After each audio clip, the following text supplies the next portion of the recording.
Assalomu alaykum qadrdon muxlis. Sizlar bilan Dohua kanali va men X-Rayim. O'lmas Rengade yoki asosan Rengade Immortal nomi bilan tanilgan asl Xitoy nomi o'zbek tilida to'g'ridan-to'g'ri tarjimasi avliyoning qarama-qarshiligi bo'ladi va bu Sianni deb atalgan mashhur Xitoy do'xuasi hisoblanadi. Bu do'xua kuchli motivatsiya, murakkab ruhiy sayohat va kuchli personajlar orqali tomoshabinni jalb qilmoqda. Donghua haqida umumiy ma'lumot berib o'tsam, asl nomi avliyoning qarama-qarshiligi yoki Sianni.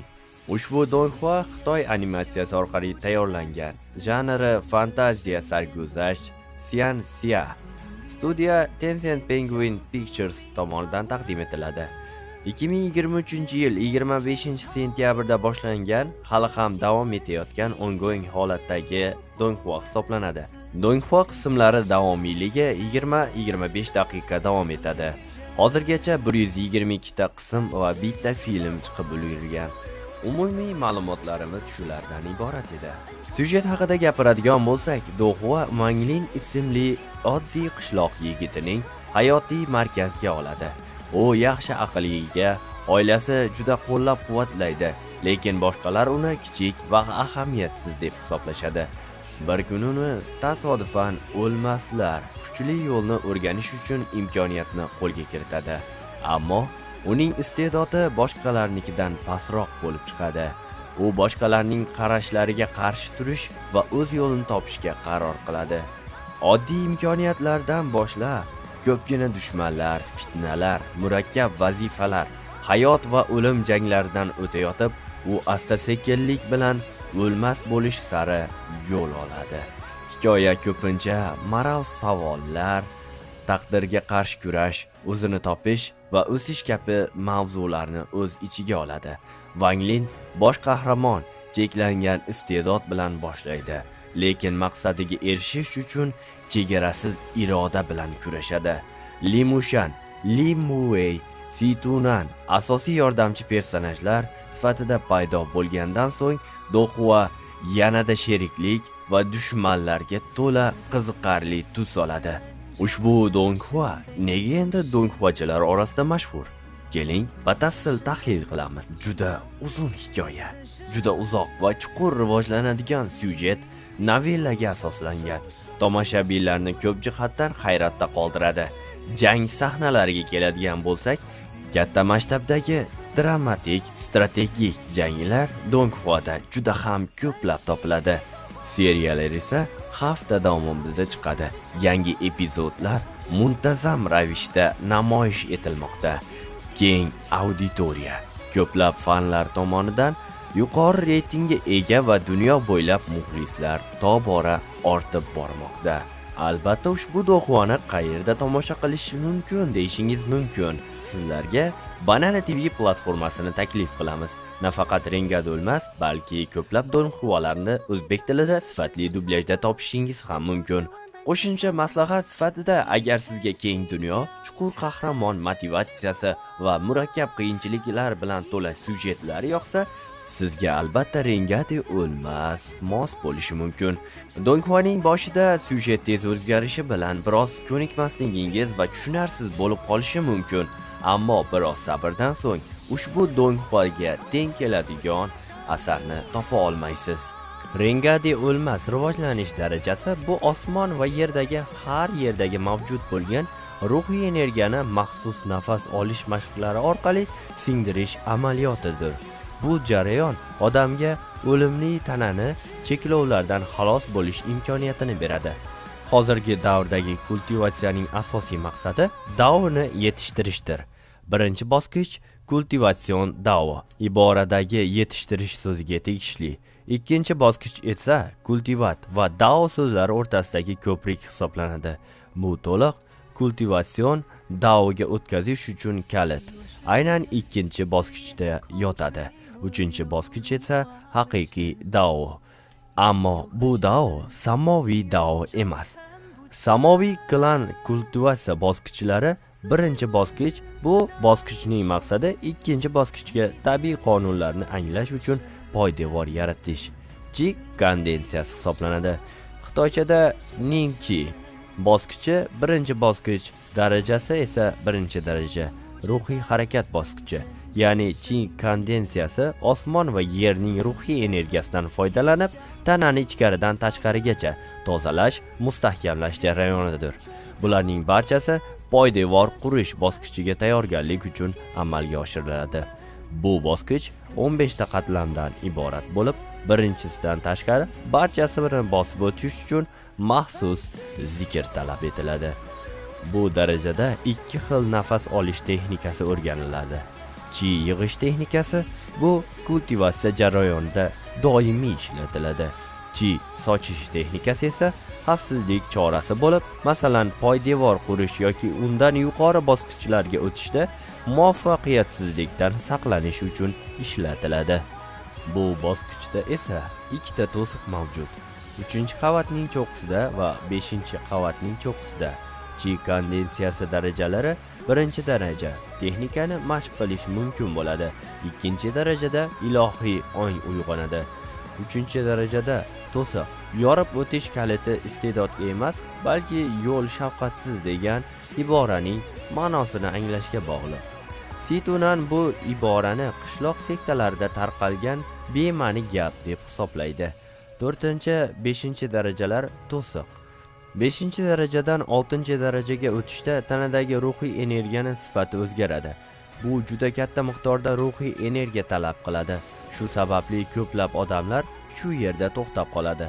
6, 7, 8, 9, 10, 11, 12, 13-darajalar oddiy o'tish bilan o'tib ketish mumkin. 14-daraja ruhiy harakat, yarim aylana deb ham ataladi. 15-daraja bu eng so'nggi daraja. Qiziqarli ma'lumot sifatida Situnanning ta'kidlashicha, Qi kondensiyasi ruhiy harakat bosqichlari aslida bir-biriga teng. Ammo turli usullar ruhiy harakat usuli 4-darajali davlatlar va undan yuqorida qo'llaniladi. Bu esa uni aniq ustunroq amaliyotchiga aylantiradi. Undan so'ng esa asosiy shakllanish bosqichi. Xitoychada Zuchi bosqich birinchi qadam. Daraja 2-daraja. Qini to'plash. Ruhiy harakat bosqichida yetarli miqdorda ruhiy energiya yig'ilgach, kamida 14 yoki 15-darajaga yetguncha kutadi. Yetishtiruvchi ushbu energiyani butun tanasi bo'ylab aylantira boshlaydi. Bu jarayonda ruhiy energiya tanani tozalaydi, mustahkamlaydi va uni keyingi yetishtirishdan bosqichga mos holatga keltiradi. Shu sababli bu jarayon asos qurish yoki asosni shakllantirish bosqichi deb ataladi. Bu yetishtirish yo'lidagi birinchi haqiqiy qadam hisoblanadi. Qi to'plash bosqichida esa faqat tayyorgarlik bosqichi hisoblanadi. Usullariga kelsak, asosni shakllantirish bosqichiga kirishning 3 ta asosiy usuli mavjud. To'g'ri usul katta miqdordagi Qi yordamida tanani mustaqil ravishda mustahkamlash. Bu eng qiyin, ammo eng barqaror va sof usul hisoblanadi. Yordam orqali erishiladigan usul ko'pincha sektalarda uchraydi. Bu usulda yangi ruh bosqichidagi yetishtiruvchi o'z kuchi bilan shogirdiga rivojlanishda o'tishga yordam beradi. 3-si esa boshqaning asosini o'g'irlash usuli. To'g'ri bajarilsa, mutlaq muvaffaqiyat darajasiga ega. Ammo buning uchun tirik asosni shakllantirish bosqichidagi yetishtiruvchi qurbon qilinadi. Qo'shimcha foyda sifatida foydalanuvchi qurbonning tug'ma iste'dodining bir qismini qo'lga kiritadi. Usul iblisona amaliyot hisoblanadi. Bosqichlariga keladigan bo'lsak, dastlabki asosni shakllantirish cho'qqiga yaqin dastlabki bosqich. Yetishtiruvchining Qi miqdori asosni endi shakllantirgan paytdagi 2 barobar ko'p bo'lganida o'rta asosni shakllantirish, kechki asosni shakllantirish, asosni shakllantirish cho'qqisi, soxta yadro shakllanishi bosqichlariga sekin-astalik bilan o'tib boradi.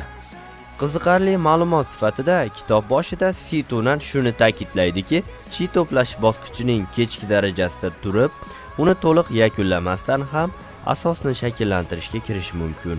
Ammo bu tavsiya etilmaydi. Yer ostiga ko'tarilish usuli orqali ruhiy Qi o'rniga toza yin Qi yordamida ham ushbu bosqichdan o'tish mumkinligi ko'rsatilgan. Keyingi bosqich esa yadro shakllanish bosqichi. Xitoychada Jedian bosqichi. Birinchi qadam. Daraja 3. Yetarlicha miqdorda ruhiy energiya yutilgach, dantian parchalanadi va uning o'rnida oltin yadro hosil bo'ladi. Ushbu yadro pastki qorin bo'shlig'idagi meridianalar bilan bevosita bog'liq hisoblanadi. Ko'tarilish bosqichi. Hikoya davomida yadro shakllanishining bir nechta usullari uchraydi.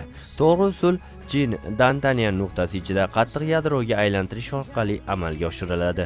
Ikkinchisi soxta yashil yadro usuli. Uchinchisi esa boshqaning yadrosini o'g'irlash. To'rtinchisi esa yer osti ko'tarilish usuli. Bu usul 6-darajali mamlakatdagi iblis yetishtiruvchilar tomonidan qo'llaniladi.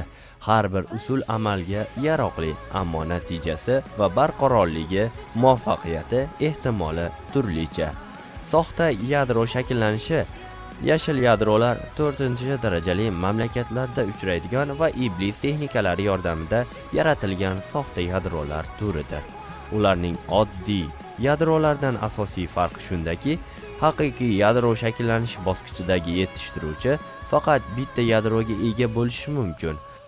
Soxta yadro egalari esa 10 minglab yadrolarga ega bo'lishi mumkin.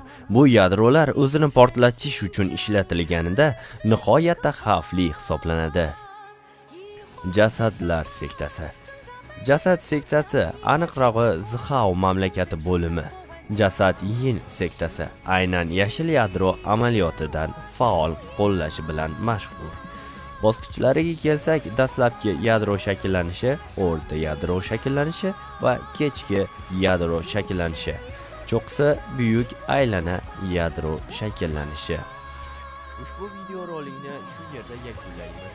Agar davomini ko'rmoqchi bo'lsangiz, like bosing, obuna bo'ling va kommentariyada o'z fikringizni yozib qoldiring. Dohua tahlili kanali UzExtreme hamda ssenariy muallifi Yoriji. Kelgusi videoroliklarda ko'rishguncha xayr, salomat bo'ling.